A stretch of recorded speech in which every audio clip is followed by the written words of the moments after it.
తిరుక్కురల్ ఒక పరిచయం ఉపన్యాస కార్యక్రమం వీక్షిస్తున్న ప్రేక్షక మహాశైలందరికీ నా హృదయపూర్వక నమస్కారాలు. అందరికీ స్వాగతం. ఇంతవరకు తిరుక్కురల్లో 80 అధ్యాయాలలోని విషయాలను గురించి ముచ్చటించుకున్నాం. ఈరోజు తిరుక్కురల్లో అర్థ విభాగం 81వ అధ్యాయం చనువు అనే అంశంతో ప్రారంభిద్దాం. 81వ అధ్యాయం చనువు అనే అంశానికి సంబంధించింది. దీనికి ఈ చనువు అనే పదాన్ని అనురాగం, స్నేహం, ప్రేమాభిమానాలు, అనురక్తి, ఆప్యాయత మొదలైన అర్థాలలో తిరువులో ప్రయోగించారు. స్నేహితులు చనువుతో చేసే పనులను చులకన చేయకుండా గౌరవించాలని, అదే నిజమైన స్నేహం అని మొదటి పద్యంలోనే తెలియజేశారు తిరువள்ளுவர். పళమై ఎనపడవదు యాదియనిన్ యాదుం కిళమయ్యై కీழ்ந்திడా నట్పు అని. చనువుతో స్నేహితులు తమను అడగకుండానే ఒక పని చేస్తే దానిని ఆమోదం తెలిపినవాడే నిజమైన స్నేహితుడని వள்ளுவர் భావించారు.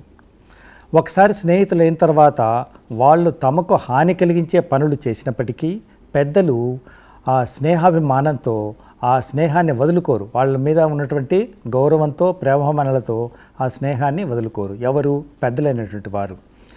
తర్వాత ఎటువంటి పరిస్థితుల్లో కూడా తాము ఏర్పరచుకున్న స్నేహాన్ని జారిపోనీయకుండా కాపాడుకోవాలి. ఎంతకాలమైనప్పటికీ, ఎన్ని పొరపచ్చాలు ఏర్పడినప్పటికీ స్నేహబంధాన్ని వదులుకోకూడదు. అటువంటి స్నేహబంధాన్ని ఎవరైతే నిలుపుకుంటారో అటువంటి వాళ్ళనే లోకం ప్రశంసిస్తుంది అని తిరువள்ளுவர் భావించారు.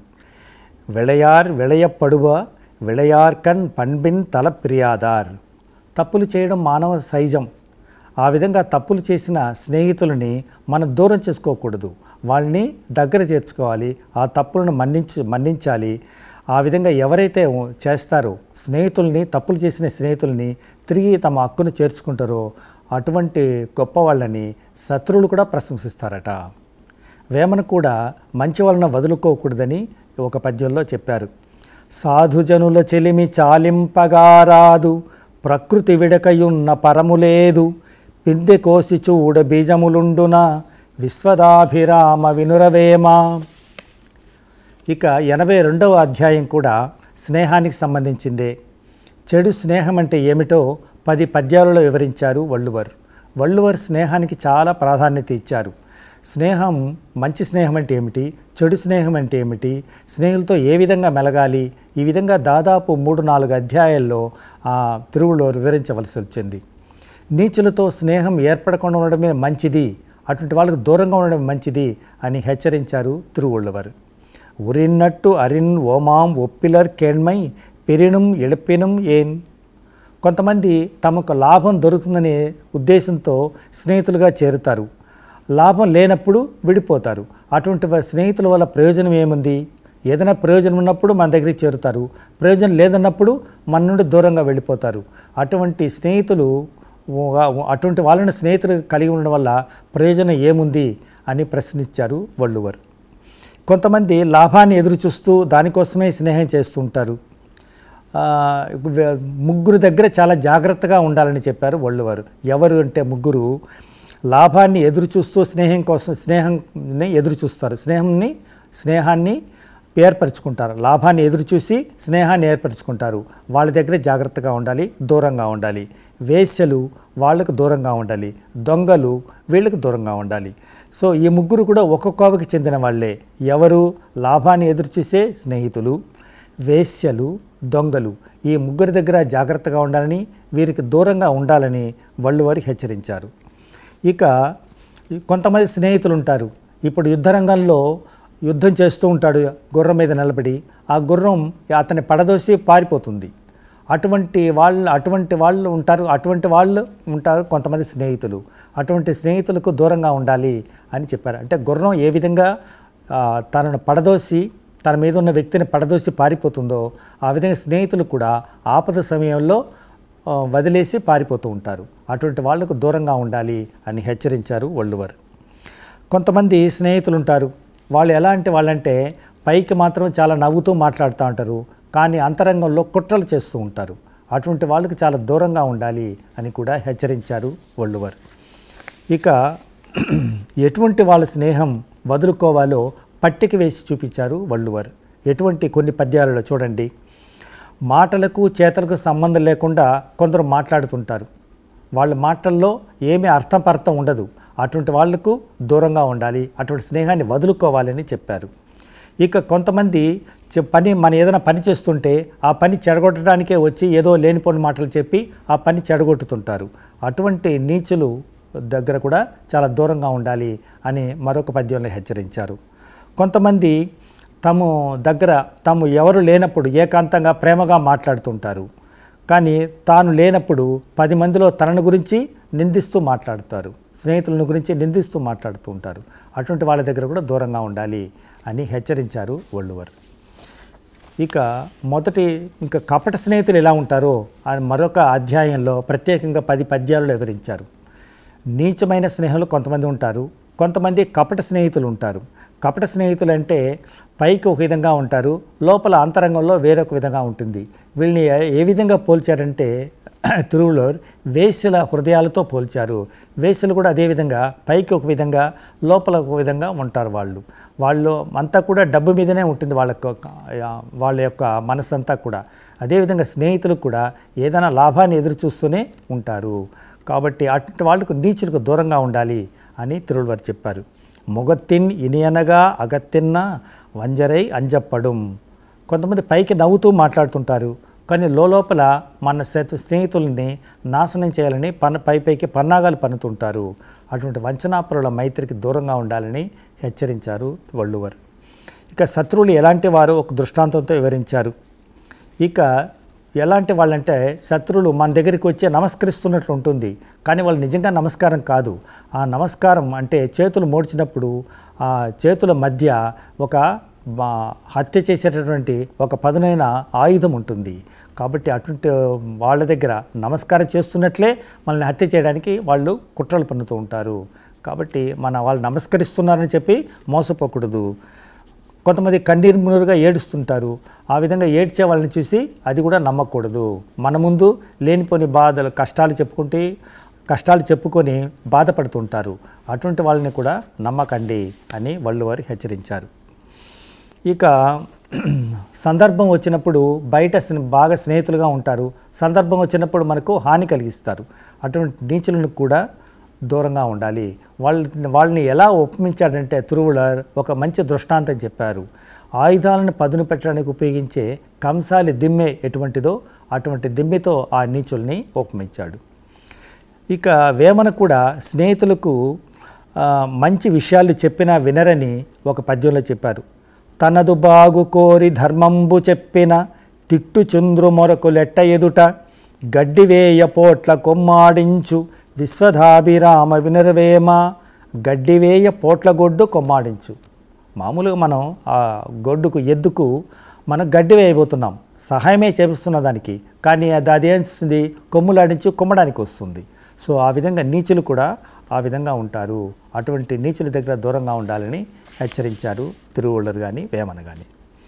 ఇక 84వ అధ్యాయంలో అవివేకం అంటే ఏమిటో, అవివేకం కలిగిన వ్యక్తుల ప్రవర్తన ఎలా ఉంటుందో వల్లువర్ వివరించారు. అవివేకం అంటే ఏమిటి అని ప్రశ్నించే వారికి సమాధానం చెబుతున్నట్లుగా 3 కుర్రల పద్యాలను రచించారు తిరువళ్ళూర్.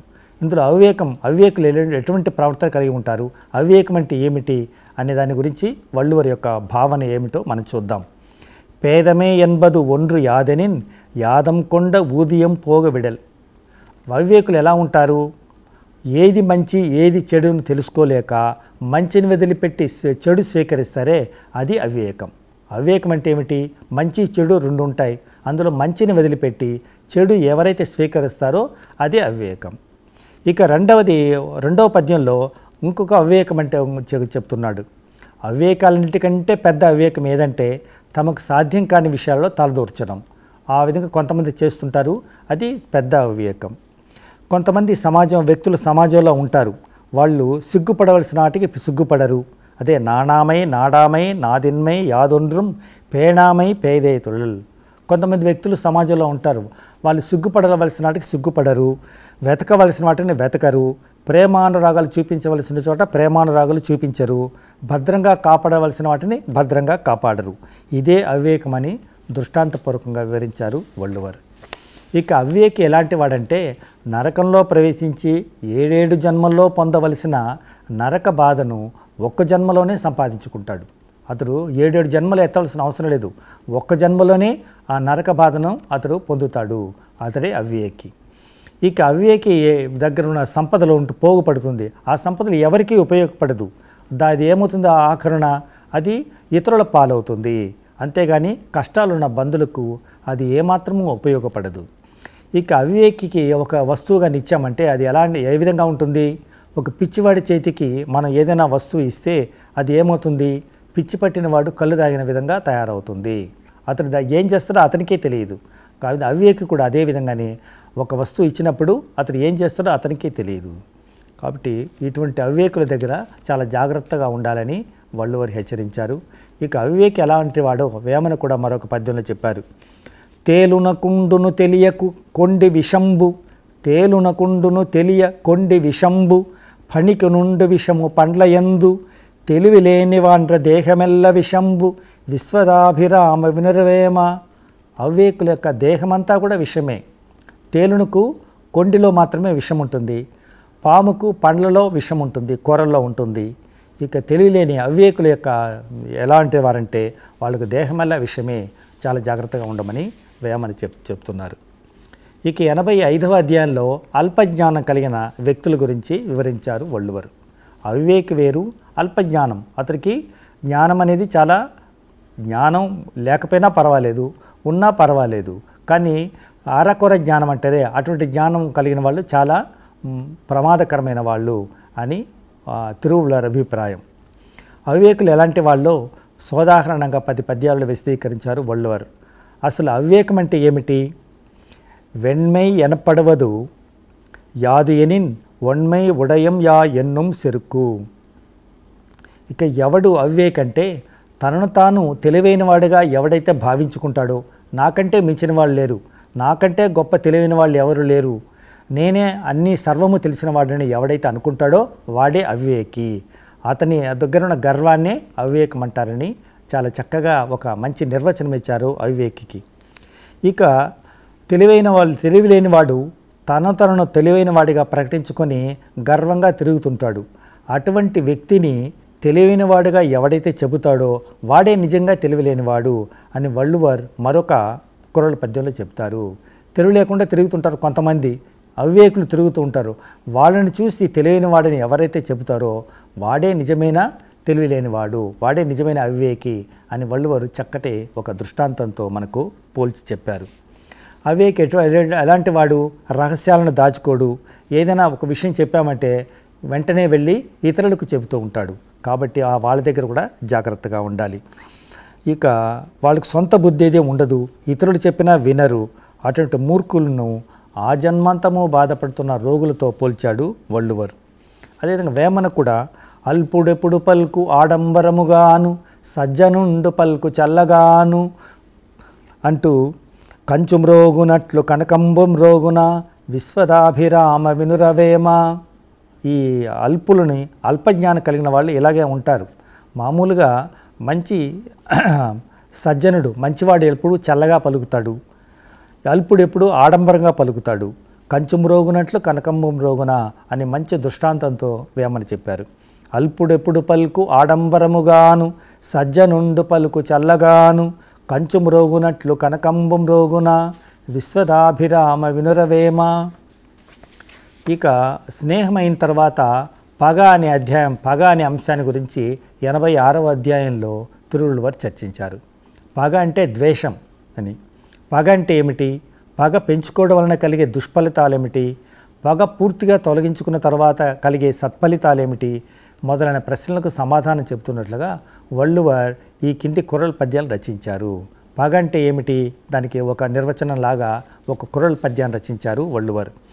ఇగల్ ఎన్బ ఎల్లా ఉయిర్కుం పగల్ ఎన్నుం పండ్బినై పారిక్యం నోయి.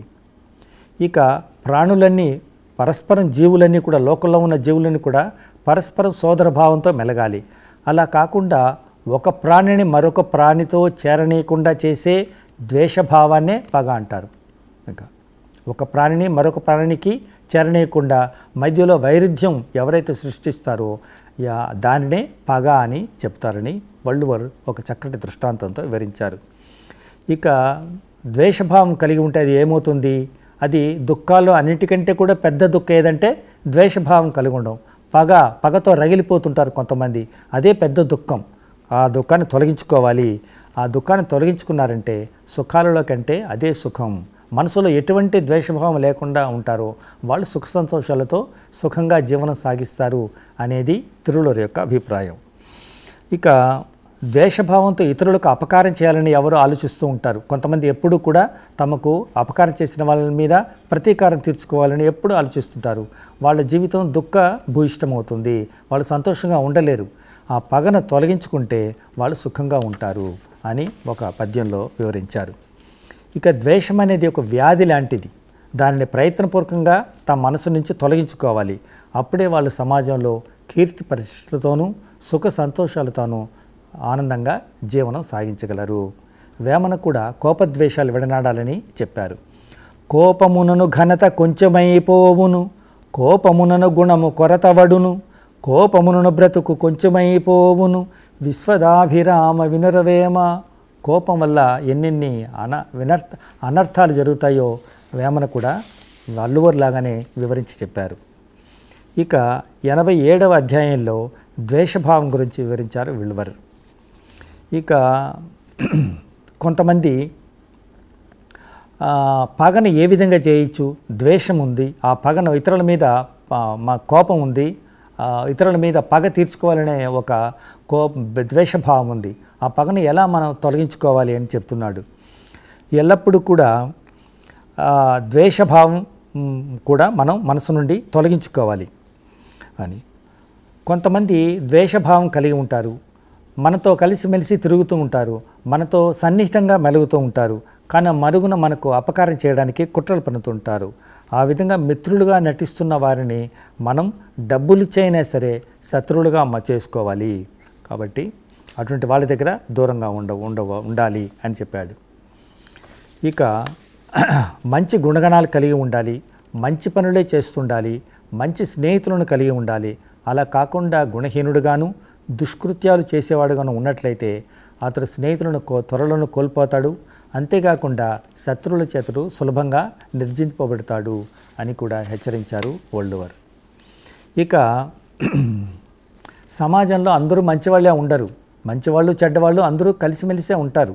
కాబట్టి దుర్మార్గులు కూడా ఉంటారు కదా, వాళ్ళే శత్రువులు.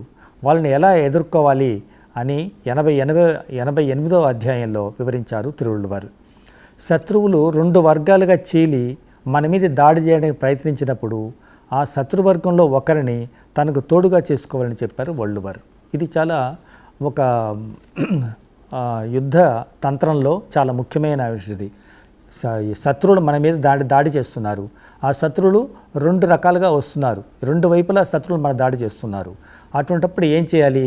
ఒకవైపు ఉన్న శత్రువుల్ని మనకు మిత్రులుగా చేర్చుకున్నామంటే అప్పుడు మన బలం పెరుగుతుంది, అప్పుడు ఇంకో శత్రువుని మనం సులభంగా ఓడించవచ్చు అని ఒక మంచి యుద్ధ తంత్రాన్ని మనకు చెప్పించారు. అది ఇప్పటికీ కూడా మనకు ఈ 20వ శతాబ్దంలో కూడా 21వ శతాబ్దంలో కూడా ఇప్పటికీ కూడా ఆచరణ యోగ్యమైనటువంటి ఒక అంశంగానే కనిపిస్తూ ఉంది. కొన్ని సందర్భాల్లో మనం శత్రువులను కూడా మిత్రులుగా పరిగణించాలి. ఆ విధంగా ఎవరైతే భావిస్తారో వారి గుణగణాలను ఈ లోకమే ప్రశిస్తుంది. ఎల్లప్పుడూ శత్రుత్వం పెంచుకోకూడదు. ఒక్కోసారి కొన్ని సందర్భాల్లో శత్రువులను కూడా వాళ్ళు చేసిన అపకారాన్ని మన్నించి వాళ్ళని మిత్రులుగా స్వీకరించాలి అని కూడా తిరువళ్ళువారు చెప్పారు. ఇక 10 మందిలో పగను పెంచుకున్న వ్యక్తిని పిచ్చివాడని చెప్పడం కన్నా తెలివి తక్కువడని చెప్పారు. పగను పెంచుకోకూడదు, పగను ఎప్పుడు కూడా అప్పటికప్పుడు మరిచిపోయి మనం స్నేహాన్ని పెంచుకోవాలి అని చెప్పాడు.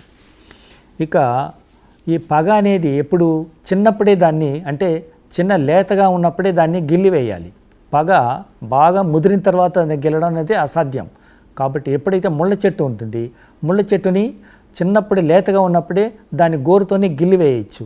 కానీ అదే పెరిగే పెద్దది అయితే దానికి మన గడ్డపార ఇంకా మిగతా కత్తి ఇటువంటి ఆయుధాలు మనకు కావాల్సి వస్తుంది.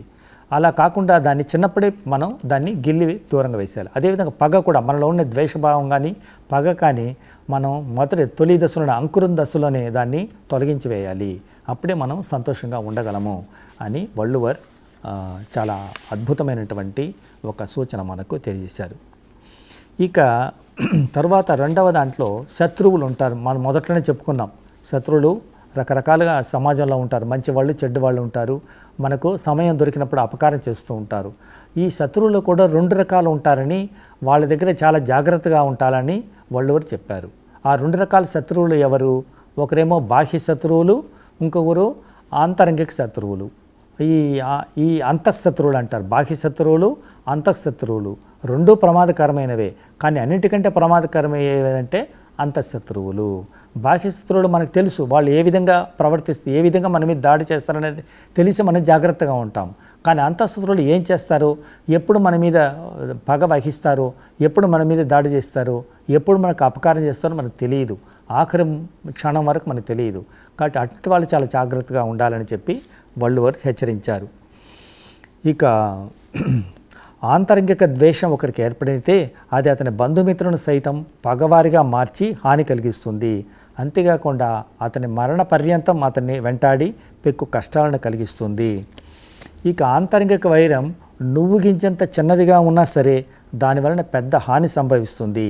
అది ఆ వ్యక్తిని అధపాళానికి నెట్టివేస్తుంది.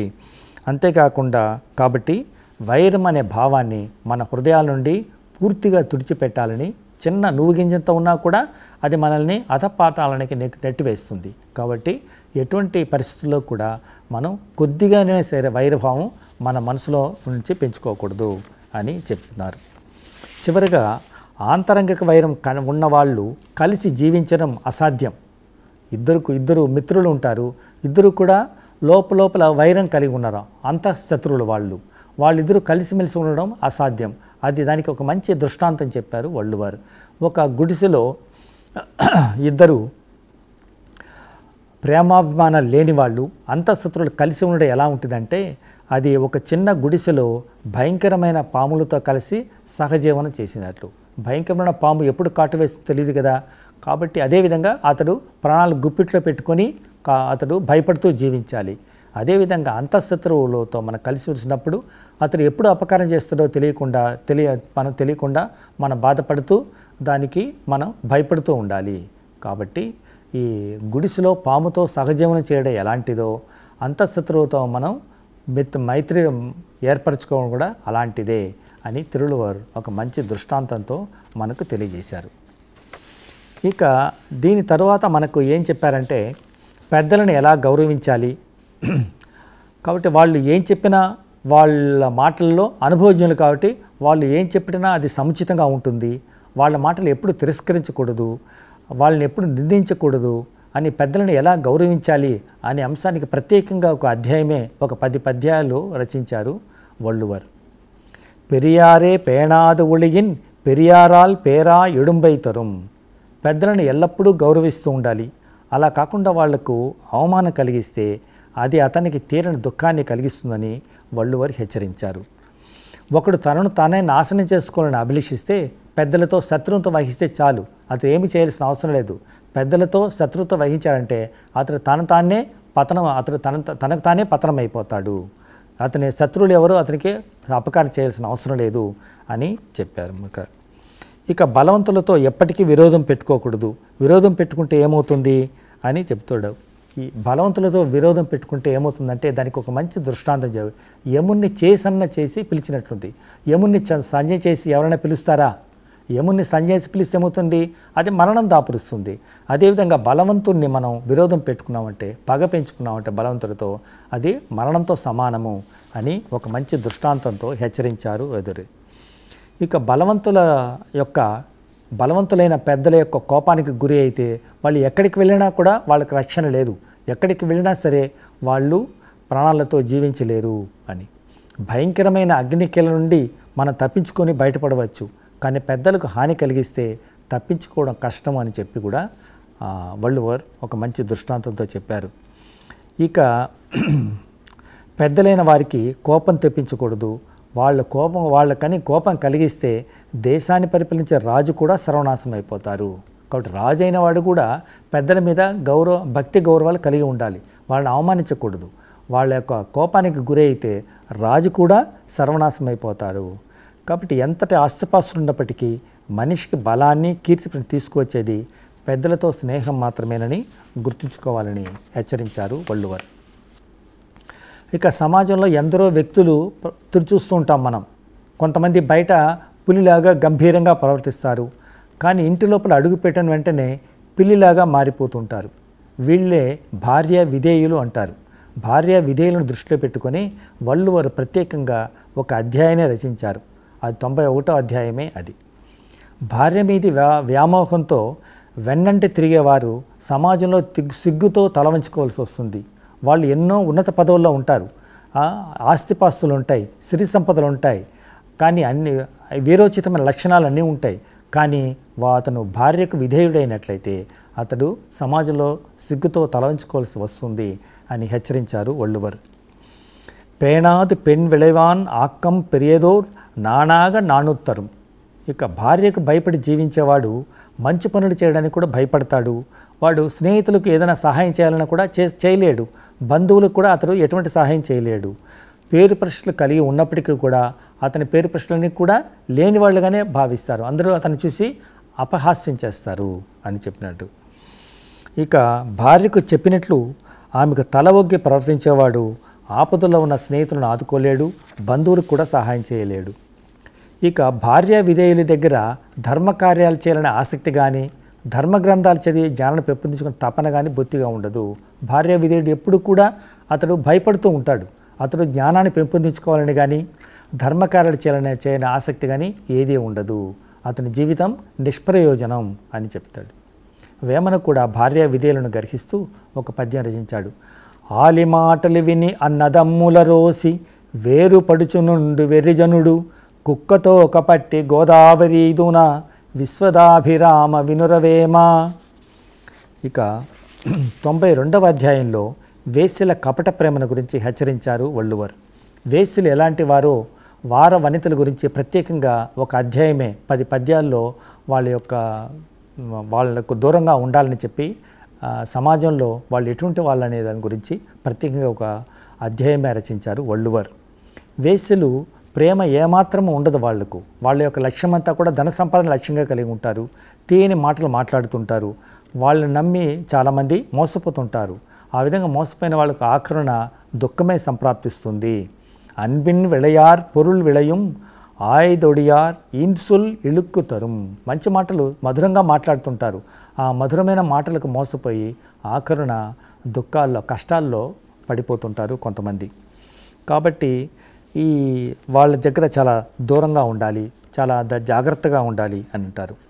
ఇక ధనం మాత్రమే వాళ్ళ యొక్క ముఖ్యమైన వాళ్ళ యొక్క లక్ష్యం అంతా కూడా ధనాన్ని లాగాలని, పరాయి పురుషుల దగ్గర ధనాన్ని లాగానే ఉంటారు. ఇక ఎవరైతే మనసు స్థిరంగా ఉంచుకోలేరో వాళ్ళు మాత్రమే వారవనితల యొక్క సాంగత్యాన్ని కోరుకుంటారు. ఇక వేశ్యల సంపర్కము పేరు ప్రతిష్ఠ నీచులు మునిగి తేలే నరక కోపంగా చెప్పబడుతోంది. వేశ్యల సాంగత్యం కారణంగా గౌరవ మర్యాదలు నశించిపోతాయి. కుటుంబ గౌరవం పూర్తిగా నశించిపోతుంది. సిరి సంపదలు కూడా మెల్లమెల్లగా మాయమైపోతుందని హెచ్చరించారు మరొక పద్యంలో.